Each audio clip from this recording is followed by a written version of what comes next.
Right, is everyone joining? Fabulous. Okay. Right, hello everybody.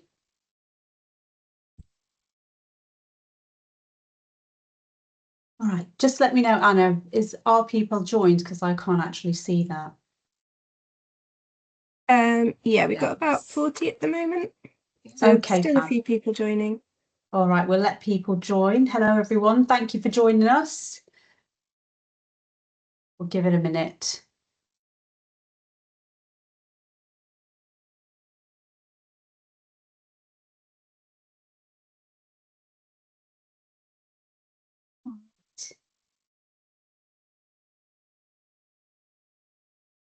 Right, well, I know that quite a few people have signed up for this webinar, so I think I'll make a start. Hello, everyone. It's really great that you could spare the time to join us today. This webinar is about the new Physiotherapy Education Framework and Graduate Attributes, which we launched at conference in November 2025. So this has seen an update to our current framework that we utilise for quality assurance and education within the UK. So it's just an information session and giving you a bit of background as to the update that has happened and what you can expect going forwards. A little bit of housekeeping to say that this webinar is going to be recorded, and that in that respect, just be mindful that you will be on the recording if you raise your hand and mute yourself to speak. The cameras and mics should be turned off for you as participants, and if you notice that they aren't, then please do mute yourself and switch your camera off. We will have some Menti slides with for you to interact with at the beginning of this session and at the end of this session, so please do that. We'll have QR codes available for you to be able to do that. And we will be looking at the question and answer function of this Teams call. So if you have questions, please put them in there and we will have some time at the end to be able to go through those. I'll be joined by the team here within the CSP. So that is the Transforming Quality in Physiotherapy Education team, or TQPE team, who are supporting this webinar. So welcome everyone that has joined. I'm really pleased to see so many of my colleagues here joining us for this session to share with you this incredible, exciting, globally innovative update actually that will impact the future of physiotherapy education going forwards and ultimately the profession.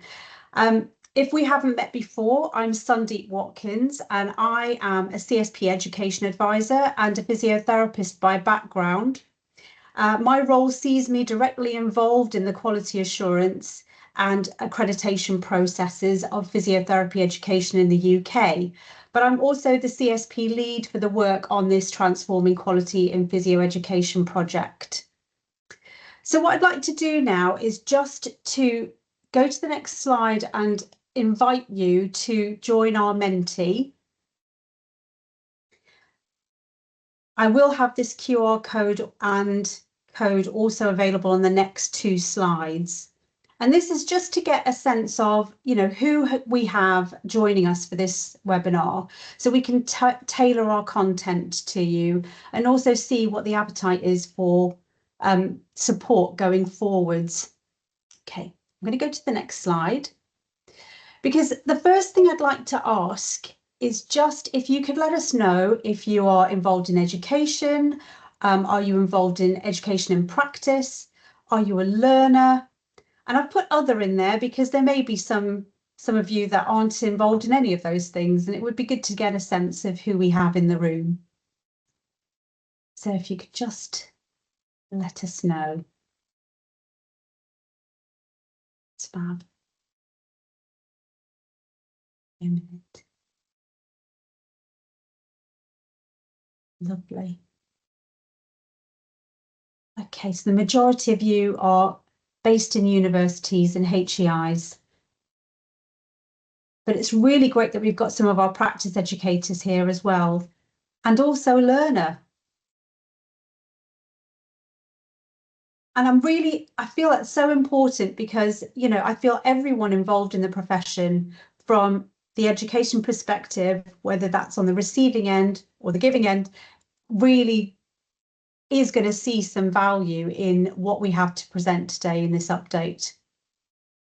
Okay, I'm going to go to the next slide, because this next slide gives us a sense of what your understanding is of this update. At the moment, we're not sure how many of you have looked at the framework, have engaged with the framework, were at conference when we launched it. So it would be really good to get a sense of how well you've had it, or how much of a chance you've had to look at this framework so far, and to get a sense of your current understanding, which I'm hoping is, you know, obviously it's great that it's not zero. So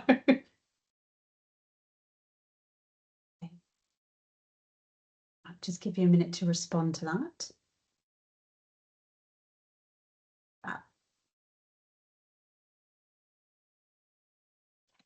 Great, so we're sitting at about 2.5 out of 5, which is not too bad actually.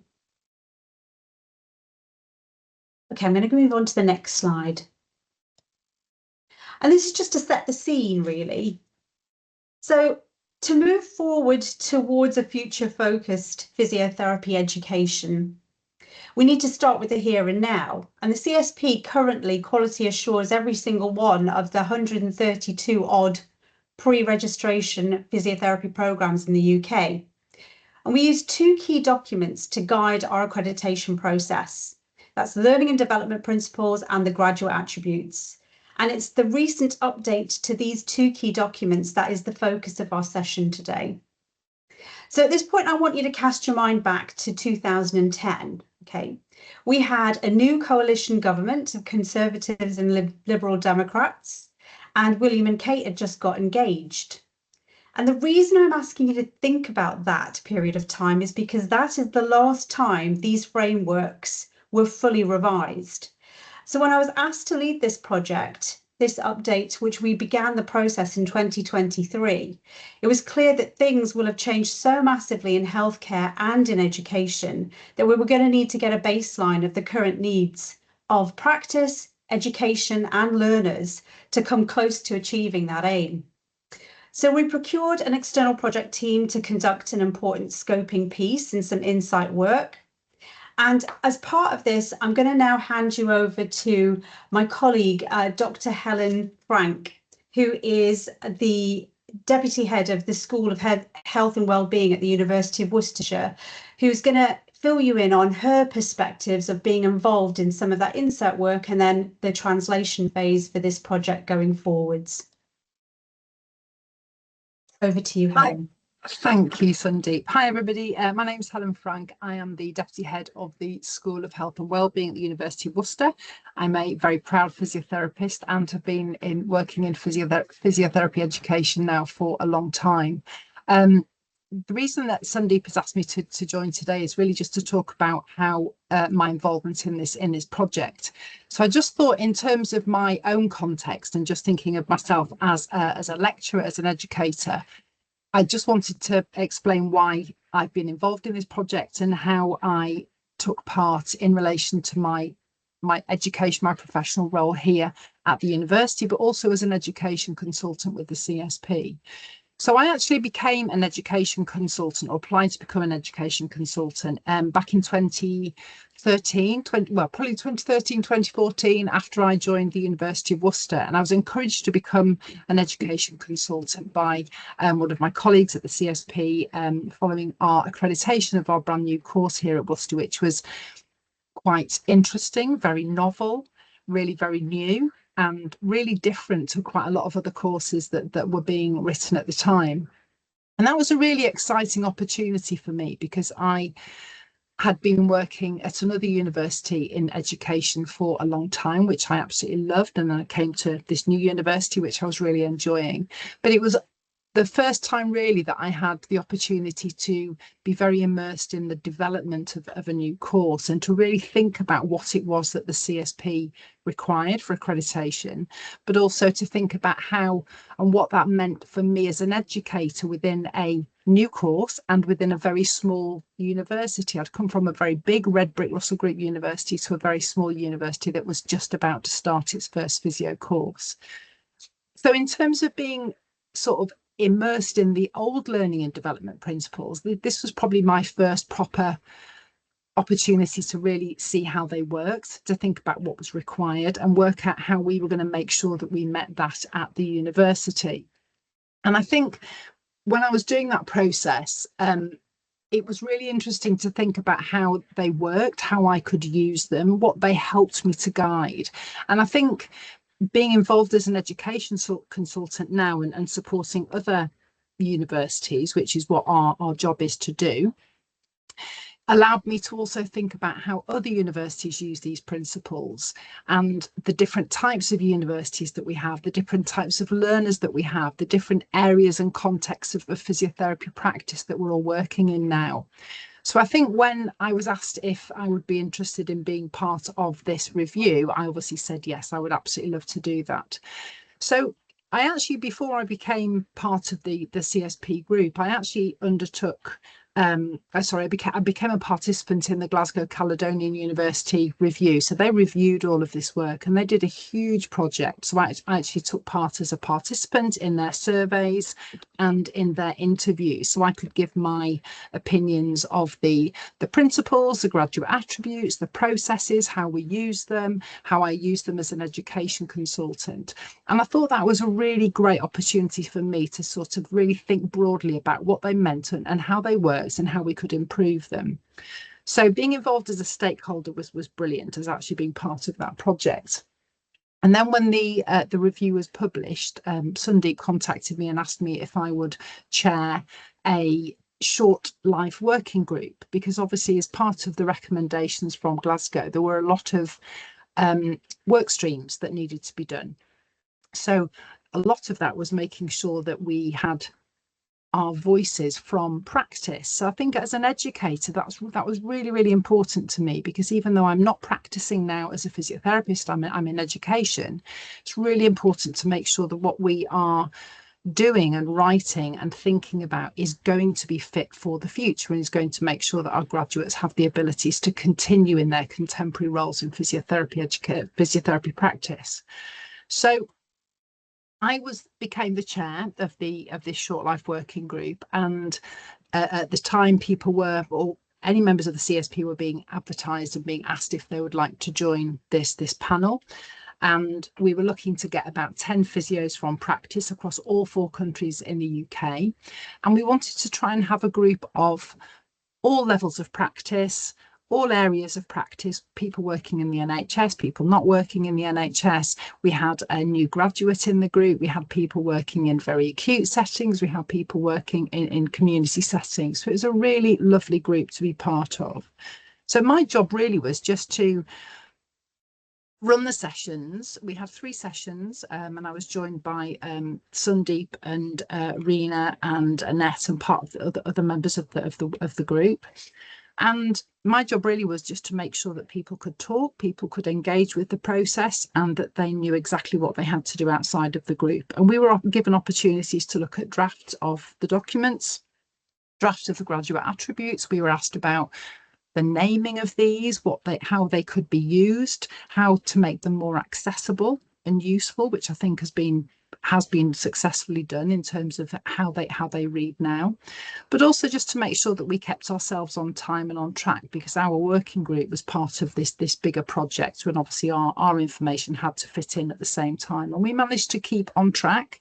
Sundeep in the background was doing loads of the work, actually writing the drafts of these and making sure that we all had the opportunity to provide our questions, our comments, our feedback, and I think it was a very open and accessible discussion. Some people spoke a lot in the group, some people tended to put a lot more feedback on the documents, but it allowed us to feedback in lots of different ways, which was really, really important. And I think in terms of being involved in that group, it's really helped me to think about the importance of obviously getting people involved, which is an absolute principle of working in education. We always work with our students. We always work with our learners like we work with our patients and our service users in practice. So it was really important that we work with the people that were going to use these, but also this was not just about educators or people working in education. We were going to be using these principles, but we had to make sure that they met the requirements of practice. And I think that is actually what we did achieve. And it was really important to do things like make sure we had the 4 pillars were clearly in focus in the documentation, but we also had to consider the importance of these for different contexts and different people, and really think about how we're going to continue to reflect on this as we go forwards. So I think that was really my role in terms of the being the chair. But I think as I finished this group and as we finished the process, and obviously we've now got this set of new graduate attributes and this new framework to work in, I think it's really important to think about everybody that's on this call. And obviously I know a lot of us are going to be working in universities and in education, but obviously there's people on the call who are not in that area. And I think it's really important that understanding that physiotherapy education is everybody's business. It's not just us in university. It's part of our pillars of practice. It's part of what we do. And I think we have to embed education in our students and our graduates going forward. And I think one of the things that as physiotherapy educators, and certainly as education consultants, we've got a real responsibility now to make sure that we get this working as well as it can. So I know that there's ongoing work in terms of the processes to use these as part of accreditation, but it's also about how we make sure that we work really closely together as education consultants, supporting each other in higher education institutions to make sure that we can get these to work and that they then follow through out into practice. So once we are accrediting our courses, obviously how we package those is entirely up to the university, because we've all got different contexts, different needs, different types of students, like I said earlier. But we need to make sure that that then flows out into practice. And hopefully we've really addressed the needs of practice in terms of making sure that we've addressed all of that in these new graduate attributes and the learning and development principles. It was a real pleasure to do it. I have to say, it was a real honour to be asked. But it was a really, really nice role to take on, and being involved in something that I absolutely knew needed to be done, and I think was really ready to be involved in. So I think it's been a really, really positive and a really enjoyable experience. And I'm now looking forward to the bit that probably is always going to be a bit daunting, of actually these are going to get used now, and we're going to have to be accrediting courses. We'll be re-accrediting our courses at Worcester in the not too distant future. So we will be thinking about using these processes. So that's going to be where the proof of the pudding, I think, is going to be. But yeah, so that's been my experience, and I'll hand back to Sundeep. Thank you. Thanks so much, Helen. It's really great to hear your perspective of being involved in the process, because I guess what I want to get across there is that this did not happen overnight, and it has involved the input of so many other physios. So this hasn't just been, a couple of people in a room having a little think. The scoping work that Glasgow Caledonian University did included literature scoping, but also interviews and surveys of members and physios. So not just CSP members, but physios across the board. And that informed the recommendations, which then led to you being involved in that working group. So thank you. So that brings us to where we are now. We launched the document, I suppose, is what it looks like right now. The Physiotherapy Graduate Attributes and Physiotherapy Education Framework is essentially a clear and evidence-based vision for what high-quality pre-registration physiotherapy education should look like. And that has been informed by so much background work. They provide a shared foundation for designing programs that we are intending to be inclusive, innovative, and responsive. So that's the purpose of this document that we've produced here. So we've split this into 2 sections that include the graduate attributes and then the Physiotherapy Education Framework itself. And together, those two aspects define the knowledge, skills, behaviours and values that we think that every graduate will need to enter the profession, and the confidence that they need and require to deliver person-centred care, but across diverse settings. So that was something that came through in other stakeholder meetings in terms of being able to work in lots of different contexts. So the graduate attributes will align, or do align, I should say, with the updated CSP career framework. And the graduate attributes include detail of expectations for graduate level practice under the 4 pillars. They've been updated and augmented in line with key capability and educational frameworks, and they are intended to be used by programme teams when they are planning curriculum content and what modules should include in terms of that content. They are split into 5 areas and they are labelled as such. So we have overarching graduate attributes at the first part of that section. But then under those 4 pillars, we have attributes that span clinical, leadership, education and research practice. And there is lots of detail within that for you to explore when you actually have a look at the documentation. So that hopefully makes sense. And also you can see the alignment with the career framework past the graduate level of education. I'll go to the next slide. The second part of the documentation is the Physiotherapy Education Framework itself.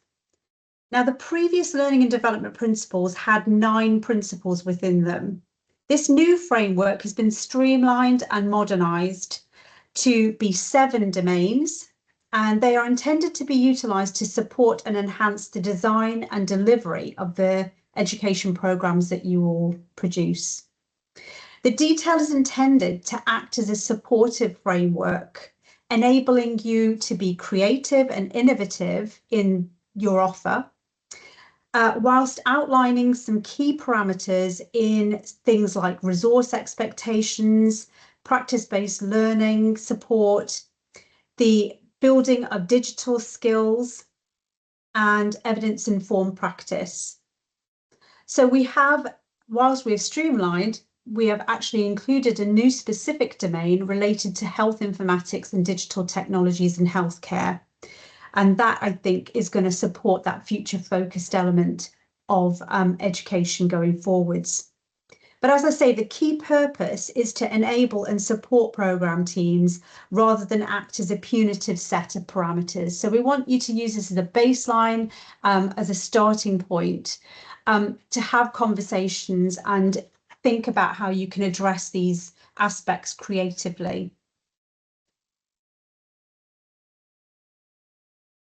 There is a lot of detail within the documentation itself, but as an overview of the key updates, I've put them into this slide here.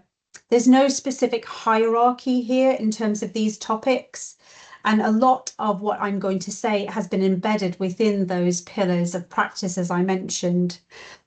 But I will go through some of the key things in this slide to just give you a flavour of what we're talking about. So, for instance, equity, diversity and belonging has been woven throughout the new framework. So we're wanting to ensure that physiotherapists will be ready to address health inequities and support populations to access physiotherapy expertise. And a few examples I've included on this slide are, for instance, the expectation to educate physiotherapists to understand body system-wide effects of biological sex-specific physiology across the lifespan. And this is really specifically to align with the government's women's health strategy, but as from what I can see, it seems to be a global innovation in terms of an education framework for those training for a healthcare profession, that we are specifically asking to not think about women's health in terms of gynecological and reproductive and pelvic health, but to think about it as being a body system and lifespan consideration. We are wanting you to think about equipping physiotherapists to critique evidence through an equity, diversity and belonging lens. So to consider the evidence when it's applied to different populations when you are working in practice, and the validity of that evidence for different populations. But there's also EDB woven in terms of some practicalities. So access to the profession and being inclusive about admissions processes and how you can review and support access is something that we really wanted to embed within this framework. So those are some examples, but it has been woven through from the graduate attributes and through into the framework itself. So then I move on to the new domain that we've included. So the addition of the health informatics and digital technologies in healthcare domain aims to address the need for graduates and educators to be supported in developing digital skills and data-informed practice, not just for research, but and also to think about that in terms of service improvement and service development. We have wanted to build skills across the 4 pillars and embedded that into the framework and graduate attributes. The outline is to refer widely to all of the sectors in which physiotherapists may work. So that also includes public sector, private, independent, voluntary organisations, and vocational rehabilitation has been specifically included also within this particular framework.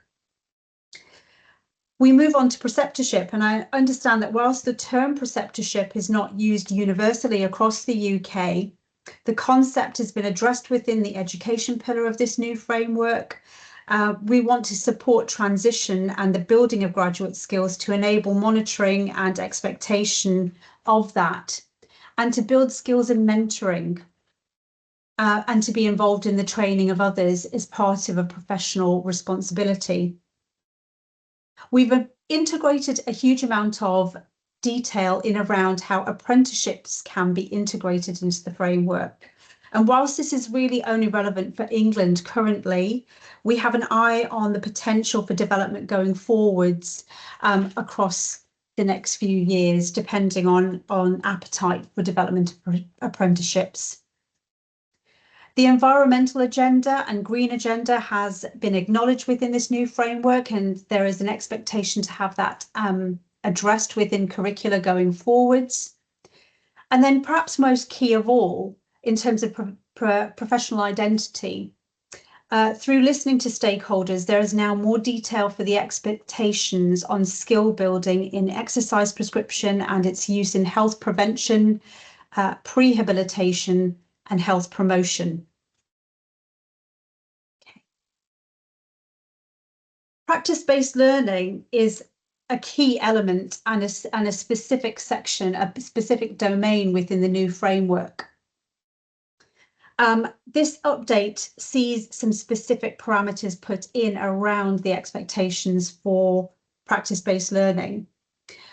We are expecting that there will be a drive to enable learners to access practice-based learning experiences, taking into account their needs and collaborating more closely with placement providers to do this. Simulation has been included as a specific way of augmenting practice-based learning hours. And practice-based learning through the form of simulation will be able to count towards the 1,000-hour requirement as long as it is quality assured and assessed in line with CPAF or its equivalent. In this update, we're enabling learners to reflect on each practice experience and suggesting that they consider how they are building their skills across 4 pillars, regardless of the experience that they're gaining and where their setting is placed. And the new framework also outlines some parameters for placement profiles, and so embracing the recommendations to gain up to 25% of their experience from pillars other than clinical and through simulation.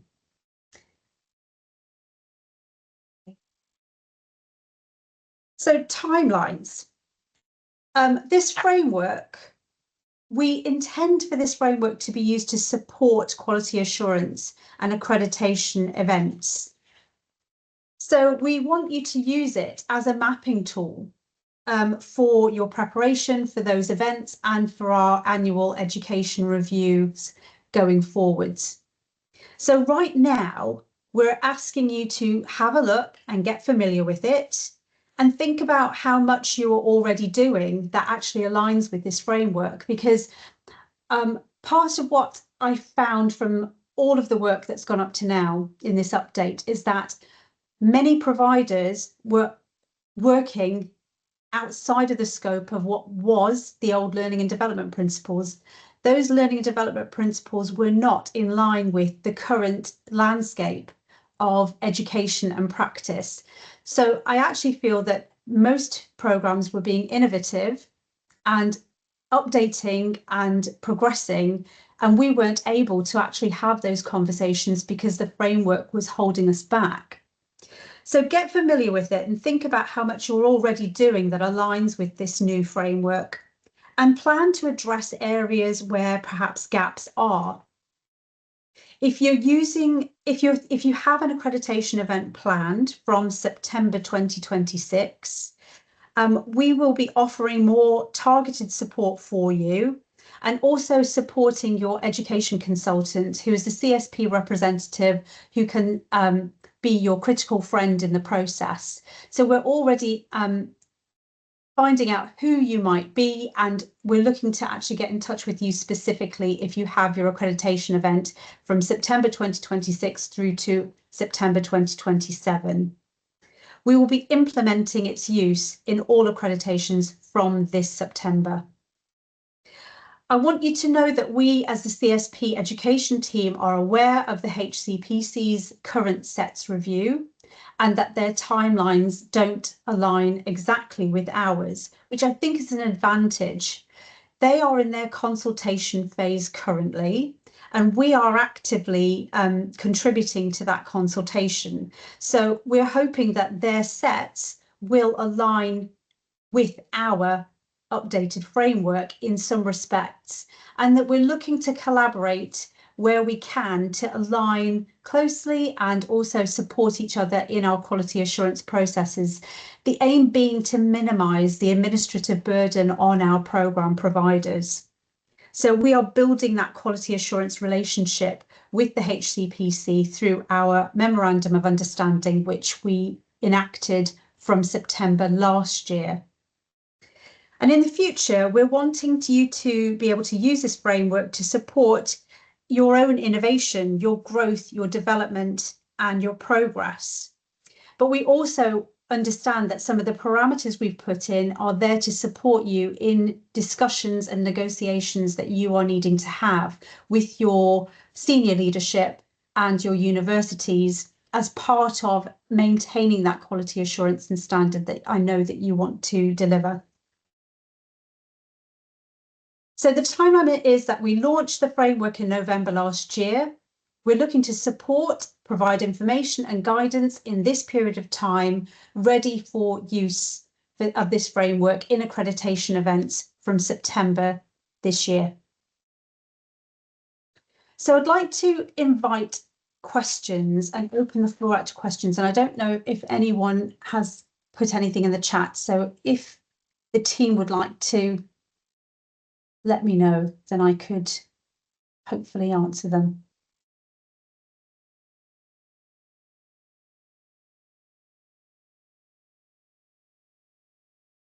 Hi, Sundeep and Helen. There's no questions actually posted in the Q&A at the moment. But I just see Katie Baines has raised her hand.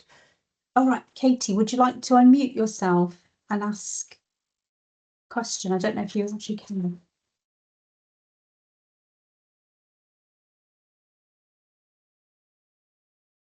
I can't hear you. Katie, I've just enabled your camera and microphone, so you should be able to unmute yourself now. Oh, thank you, Hattie.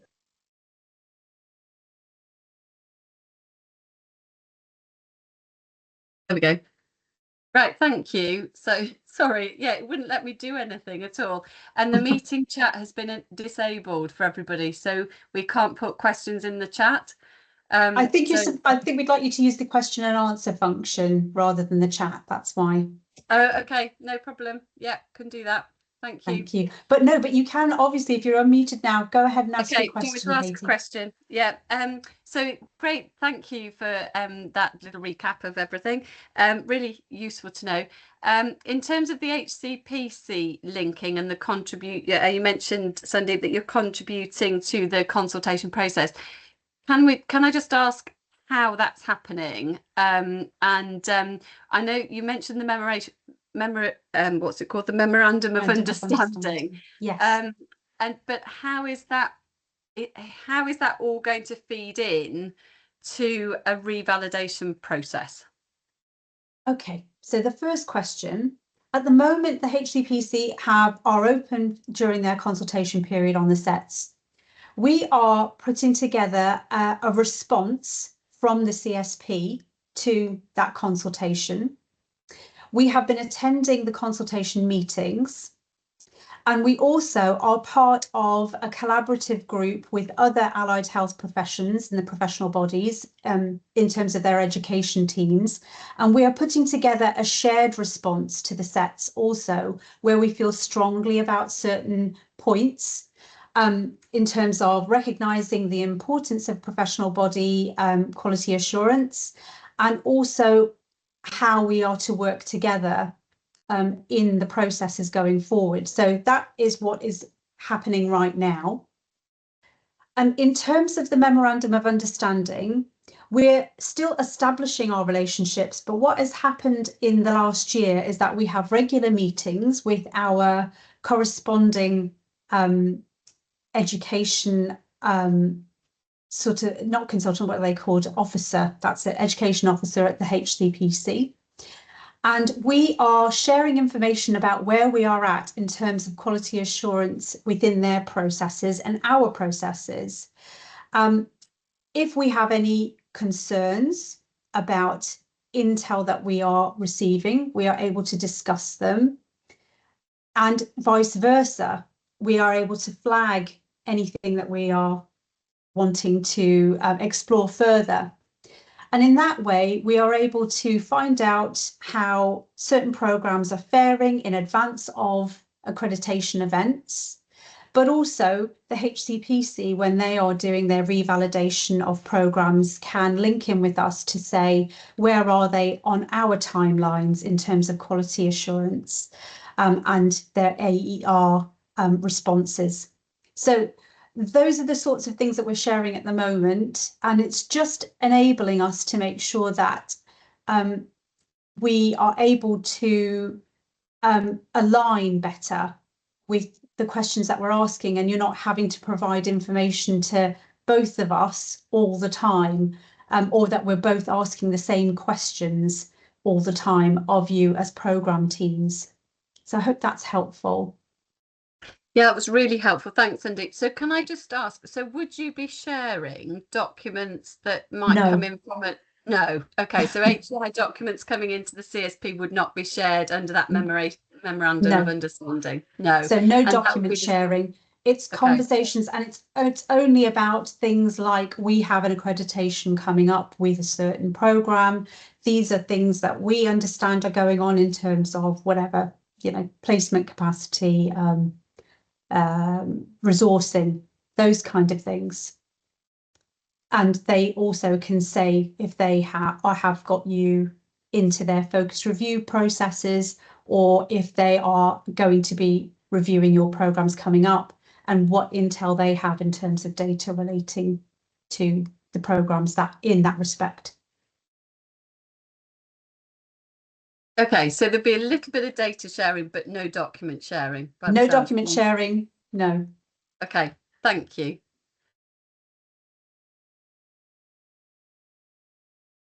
Right, any other questions? Hi, Sundeep. There's a question from Charlotte in the Q&A function, and I'll read it out. Thank you. It says, I appreciate that a number of graduates may not go directly into clinical practice post-qualifying. However, a high proportion still do. We are finding that new graduates are requiring significant support and get more support, i.e. preceptorships, when starting their Band 5 rotations, which makes me nervous that sim training is now being considered a useful practice placement. How did you come to this, or is it purely because there are now significant numbers of courses and not the placements available? And then also on that topic, Catherine has asked, can we elaborate a bit more on the use of SBL and its assessment requirements and the percentage of practice-based learning hours, please? So 2 questions about SIM. Okay, I think I might need to see the question or have Charlotte ask the question, because there seemed a lot of detail. Click on the Q&A function, you should be able to see it. My problem is that while I'm screen sharing, I can't see it. Of course. So Charlotte, could we have you unmute yourself and just ask that question?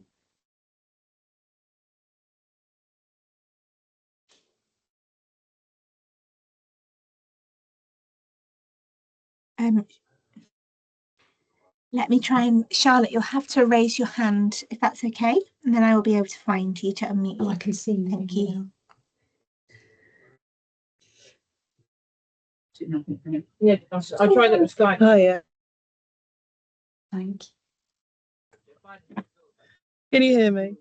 I can hear you. Yes, that's great. Thank you. Perfect. Sorry, it was a bit of a long question, wasn't it? My main thing is around, I appreciate that a number of our new graduates will potentially not go into clinical practice post-qualifying, but we still have a high proportion who do. Yeah. So my question is around SIM, similar to Catherine, really, about how did you come to the conclusion that a SIM-based practice placement would be beneficial to our learners, and how that translates into the acute trust, considering we're finding that a significant number of them are still needing a high level of support, even with things like preceptorship training. And I just feel like this is going to not give them the hand up that they need in order to feel that they can come into the job role and step right into that role immediately. Okay, thank you. That makes perfect sense. Okay, so the SIM aspect, that came through previous research and insight work conducted through the Know Best study, but also through the scoping work that Glasgow Caledonian University did in their 10-month project, in terms of scoping of the literature, but also scoping of the stakeholders and their thoughts. So from the Know Best project that was conducted prior to this phase of transforming quality, that was where the recommendation for 25% of practice-based learning could come from SIM and other pillars. So we're not looking for 25% SIM. We're saying that you've got 25% of the 1,000 hours can be dedicated to SIM and the 3 other pillars. The other thing is that there's been significant progress in sort of the quality assurance of simulation for healthcare education.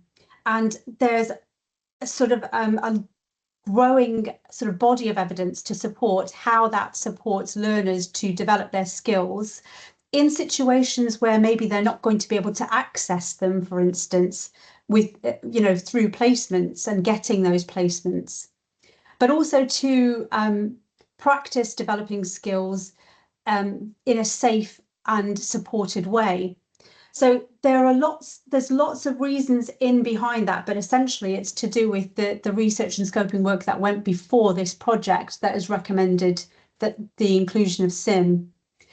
The other thing is that I've forgotten where I was going to go with this, but the other thing is that simulation is something that has been included in healthcare education, not just for physios. That's for medics and for nursing and midwifery.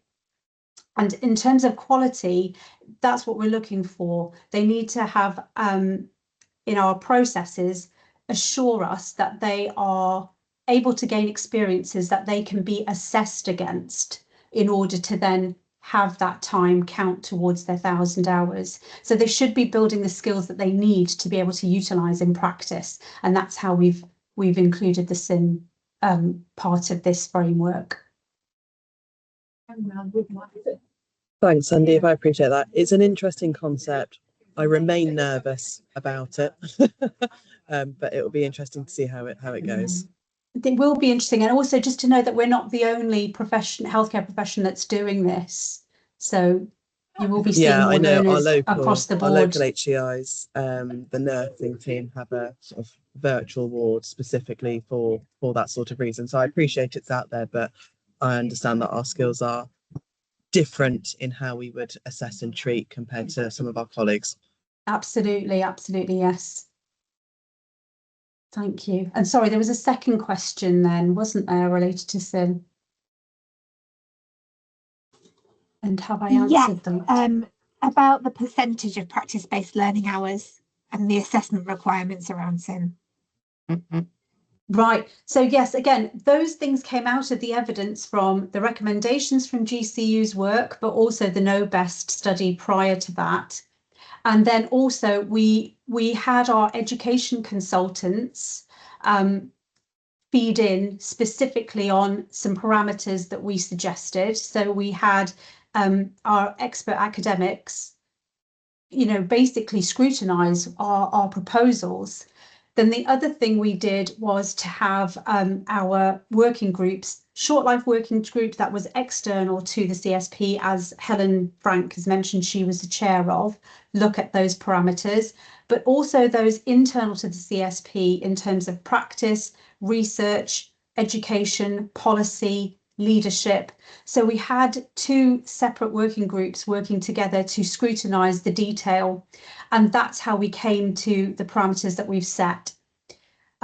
So it has gone through a process that has had multiple stakeholder input, and I suppose what we're going to need to do is try it and see. I feel that there is potential in the future, obviously, when we come to review this, to investigate the impact of putting those parameters in and see what that has, resulted in for those learners and for those of us in practice that are seeing those learners come out the other end.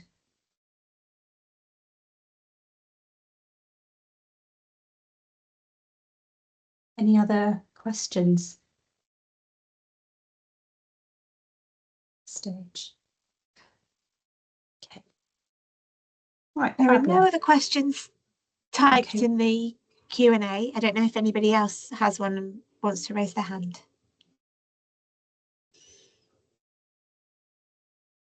Okay, well, I'll move on then to my next Mentimeter, and this is going to be a word cloud. I mean, essentially, we are wanting to provide support to you all in implementing this framework. So some of you will be at different stages, perhaps at different points in terms of the education timeline as well. And so I wondered if you would be able to provide some idea of what good help and support might look like from us as the CSP. So if you could scan the QR code and just input any of your ideas to this, it would be really great to see. And when you mean use in practice, I'm hoping you mean in education and also in the practice setting, isn't it? For our practice educators. Templates, some examples. I'm glad you mentioned template because that is also on my list of things to look to develop. Okay, great. Yeah, support with the mapping, absolutely.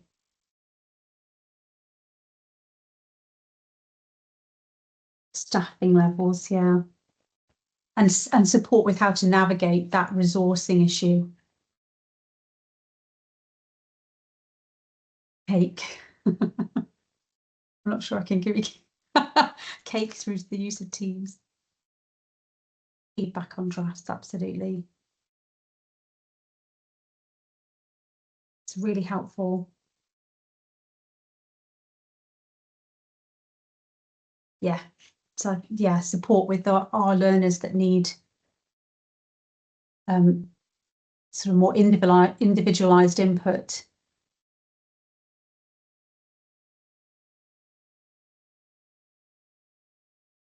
Absolutely. Brilliant. Okay. We have got some detail about student staff ratios in the document itself. New graduate must, okay, interpret, yeah, what, how this vision to be, yeah, there's so much really helpful here. Thank you. Okay. Right, and an interlink between the CPAF form would be helpful as well. I see what you're saying there. Okay, I'm going to move on to the next slide.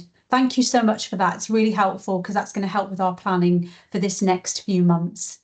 And so keep a lookout. There is actually some things that we already have planned. So the Innovations in Education webinar series, we have got the previous recordings of those, and we've also got some plans coming up. So things we've done previously with things like practice-based learning and using the volunteer setting, education pillar, practice-based learning examples, embedding the environmental agenda, practice-based learning using student-led clinics, research practice, use of care home settings. So lots of things there. EDB webinars. So we've got a few things that we've already got as resources, but in our planning going forward, we have more webinars planned for March, May, and maybe a few more dates as well. So I have got some plans going forward in relation to supporting dissemination of good examples. Okay. So in terms of reflections here, just to say that, you know, like many of you, I came into physio because of the difference that it makes to people. But I didn't always see myself reflected in the patients represented in the, and I didn't see myself reflected in the rooms where decisions were getting made, and also patients weren't being reflected in those decision-making rooms. And I feel like this particular update has really sought to include a diversity of voices in terms of how we've gone about the process up to now. So being asked to lead on this project hasn't been just a role for me, it's felt a huge responsibility and an honour to help shape that future where people can recognise themselves and belong more fully to the physiotherapy profession and hopefully can contribute confidently. This education framework isn't just about modernising curriculum content, it's about seeing a shift in how we prepare future physios to think and to adapt and to lead this profession going forward. It's shown me the power of collaboration and the importance of educators, clinicians and learners coming together to ensure that we remain relevant in this profession, resilient and responsive in a really challenging and changing world. So this work has been about creating a foundation, okay, not a finish line. And it presents an opportunity for all of us to be creative and innovative in shaping the future of the profession and widening the impact of physiotherapy on our communities and healthcare. So that's what I wanted to share with you in terms of how I have felt in this process. And I really welcome you to get in contact with me and the Transforming Quality team if you have any further questions. So that just leaves me to ask you to scan again and just let us know how confident or how you're feeling about understanding this framework now that you have attended this webinar. And that just gives me a sense of whether our messaging is hitting the mark or where we need to fill in some gaps from the suggestions that you've made on the previous slide. Thank you for answering that question. And I realise I know a lot of you are going to need to actually use it in practice to really feel that you understand the framework. Okay. Great. I think we've settled at 3.2, so that's helpful. Okay. So that just leaves me to say a huge thank you for joining us today. Another QR code, this takes you straight to the Transforming Quality page and to the education framework itself. There is more detail on the CSP web pages about the accreditation process, and there are links and cross links between them. I want to thank our speakers as well. So thank you, Helen, for joining us and speaking on your experience of being chair and also as a stakeholder. And thank you all as well as participants for your questions and for your input to the Mentimeters today. So my email for this particular project is on the bottom of the screen, and if you need to get in touch with me, please do so. I'm open to feedback, and I'm also looking to develop our resources to support you going forwards. But just know that we are going to be putting on some more in terms of webinars and drop-in sessions and providing you with some background to help you to embed this new framework. But we're here if you need us. All right, and thank you for joining today.